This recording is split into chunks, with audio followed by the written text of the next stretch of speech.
Assalamualaikum warahmatullahi wabarakatuh. Perkenalkan, nama saya Kanadianti dari Akuntansi Reguler 2B. Tujuan saya membuat video ini untuk memenuhi salah satu tugas mata kuliah, yaitu Kewirausahaan Islami. Yaitu yang pertama,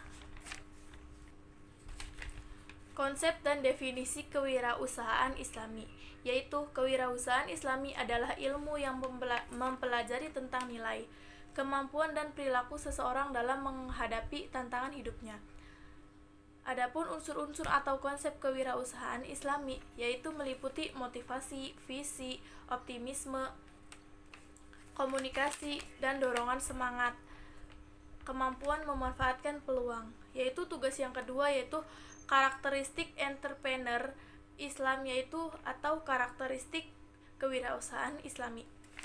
Dalam Islam ada beberapa sifat atau karakteristik yang harus dimiliki seseorang wirausaha, yaitu yang pertama sifat tawakal, takwa, zikir, dan syukur. Sifat-sifat itu harus dimiliki dan harus dilaksanakan dalam kehidupan sehari-hari. Dan yang kedua, halal sebagai prioritas. Dan yang ketiga, menyembah kepada Allah. Dan yang keempat, berlatih nilai-nilai moral tinggi. Dan yang kelima, dapat dipercaya. Dan yang keenam, kepedulian terhadap kesejahteraan. Dan yang terakhir, kepedulian masyarakat dan lingkungan Islam. Dan tugas yang ketiga yaitu tentang prinsip dan etika bisnis syariah. Prinsip dan etika bisnis syariah yaitu dibagi menjadi dua, ada prinsip umum dan prinsip khusus. Adapun prinsip umum yaitu yang pertama al-ilahiyah, yaitu prinsip ketauhidan. Dan yang kedua prinsip nabawi, yaitu prinsip yang kenabian. Yang ketiga yaitu prinsip adliyah, yaitu prinsip keadilan.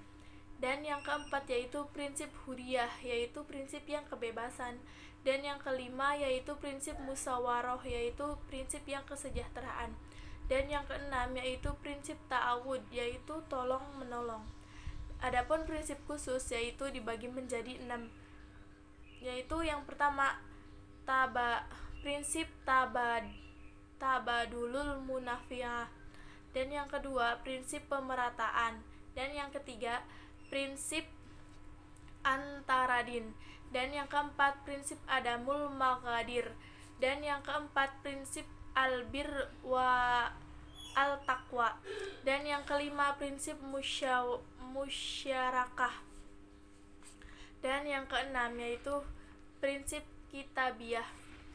Dan adapun tugas yang keempat yaitu tentang hadis Abu Dawud dan Ibnu Majah, yaitu ketika membedayakan kisah seorang kaum Ansor yang meminta-minta kepada Rasulullah Shallallahu Alaihi Wasallam. Ansor bin Malik menceritakan bahwa suatu ketika ada seorang pengemis dari kalangan Ansor datang meminta-minta kepada Rasulullah Shallallahu Alaihi Wasallam. Lalu beliau bertanya kepada pengemis tersebut, "Apakah kamu mempunyai sesuatu di rumahmu?" Lalu pengemis itu pun menjawab, "Tentu saya mempunyai pakaian yang dipakai sehari-hari dan sebuah cangkir." Rasul berkata, "Ambil dan serahkan ke saya." Lalu pengemis itu menyerahkan kepada Rasulullah. Kemudian Rasulullah menawarkan kepada para sahabatnya, "Adakah di antara kalian yang ingin membayar lebih?" Lalu seorang sahabat itu sanggup membelinya dengan harga 2 dirham. Rasulullah pun menyuruh pengemis itu membelanjakan makanan untuk keluarganya dan selebihnya. Rasulullah menyuruh untuk membeli kampak.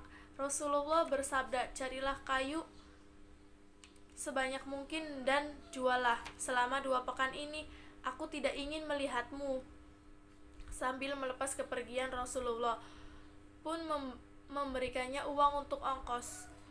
Setelah 2 pekan, pengemis itu pun datang kembali menghadap Rasulullah sambil membawa uang 10 dirham hasil penjualan kayu tersebut.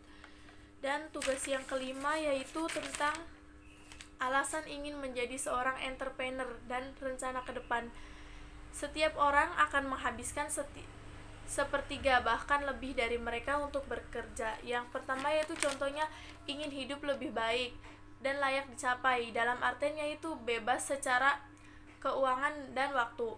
Dan yang kedua, ingin memiliki waktu bersama keluarga. Dan yang ketiga, ingin memiliki sumber penghasilan yang lebih.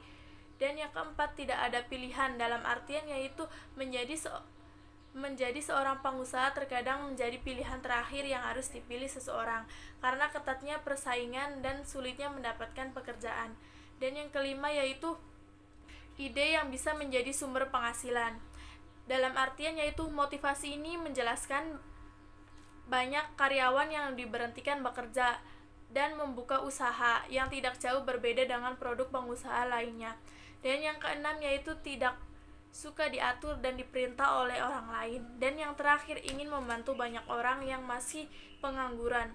Ya, sekian video yang saya buat, kurang lebihnya mohon maaf. Wassalamualaikum warahmatullahi wabarakatuh.